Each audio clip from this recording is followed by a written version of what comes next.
something that will not change George Kittle's eliteness in the NFL. Most receiving yards by a tight end per game in his first 5 seasons, with George Kittle right now sitting at 3rd. Let's send it out to Jonathan Jones. Thanks, Amanda. Jonathan Jones here with All-World tight end George Kittle. And George, I call you All-World because when we talked at training camp at the start of the season, we were all, you remember? It was Pro Bowl. Oh, yeah. It was all pro. It was All-World George Kittle. Kittle. You're right. So that's right. Hey, let's start off. I hear you want to talk about some grass or something? You know what? I'd love to talk about some grass, Jonathan.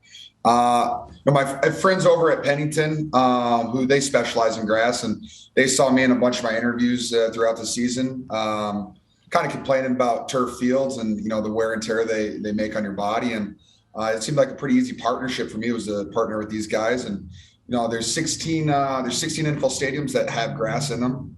That have turf in them. Oh yeah. So 16 and 16, but there's 16 that have turf, and we're trying to get rid of those turf fields and get grass everywhere. So players are playing on the same surface week in and week out, kind of like NBA and NHL guys do. And you're not playing on a turf from 2017, a turf from 2019, a turf from 2021, and then a grass that has, is like 4 or 5 inches long. So just trying to get everybody on the same surface, because that just makes the most sense to me with multi-million-dollar athletes.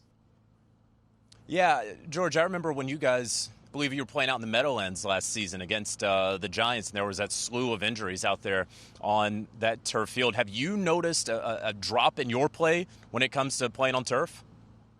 All I know about turf is that I'm sore for about a week after the game. And there's things that turf does that grass doesn't do, like you slide on it, just burns your skin off. That's really fun to deal with.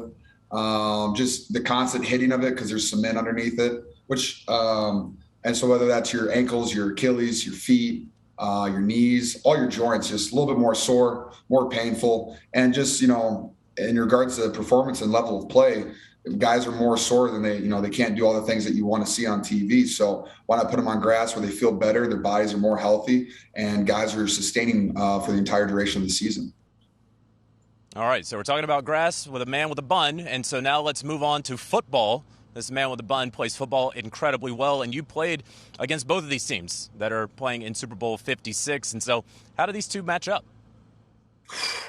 I'm really looking forward to it. I think, I love the Cincinnati offense. My buddies over there, wide receiver Trent Taylor, catching balls from number 9. And, they got a hell of an offense with a bunch of really good players, and their defense, I thought was they weren't as hyped up as I thought they should be, because after playing them, I thought they had a very excellent defense. And then we've seen the Rams 3 times this year, and you can tell they're locked in and focused up. They got superstars on their team that are ready to make plays, and it's going to be a fantastic game. And I think it's just going to come down to that Rams D line and what they can do against Cincinnati, and that they can slow down that Cincinnati offense.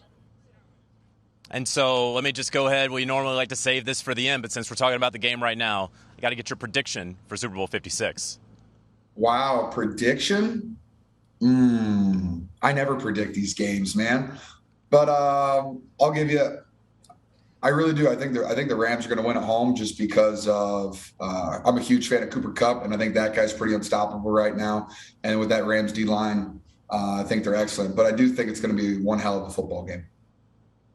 I think we're simpatico on that, George Kittle. Hey, a guy that you know pretty well, who's now enjoying his new digs in South Florida, Mike McDaniel. Just what are the Miami Dolphins getting in the former offensive coordinator there with the San Francisco 49ers, and both obviously a head coach, but also just a dude? Mike's the man. It's been an absolute pleasure to work with him since I was a rookie. He's gotten a lot of confidence over the years that I've worked with him. He comes up with fantastic game plans. He creates new plays. But I think one thing that he really specializes at is he puts guys in positions to succeed, and he doesn't ask a guy to, do things that they physically can't. So I think that's awesome. He's also a fantastic person to chat with. He's very honest, and he'll tell you the truth right to your face, but he's also very supportive. So, he's everything that you want to coach, and he's got a great sense of humor too, which I think people are going to really attach to. And Miami got a great one, and I'm jealous. I'm jealous to see him leave, but I'm incredibly happy for Mike and his family, because he definitely deserves it.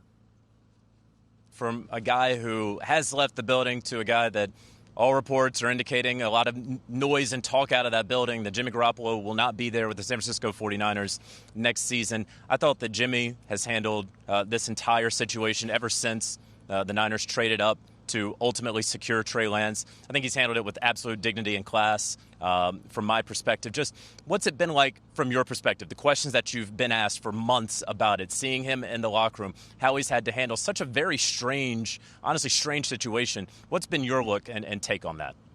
Well, first I want to say that was a heck of a segue by you in between McDaniels to Jimmy G. That was nice. Well, I mean, what I've seen from Jimmy, the questions I've been answered for 3 to 4 years. Jimmy's a professional. He's consistent every single day, and he just shows up to work. And that's what you want in a quarterback. When drama and all the outside world is, creating stories and storylines and blowing things up, pulling you out of the spotlight. All he did was show up and was consistent every single day. He never let a single thing like that bother him. It was actually incredibly impressive. And when your head quarterback can do that, and he's dealing with a bunch of stuff off the field that it's not even his decision or it wasn't his fault.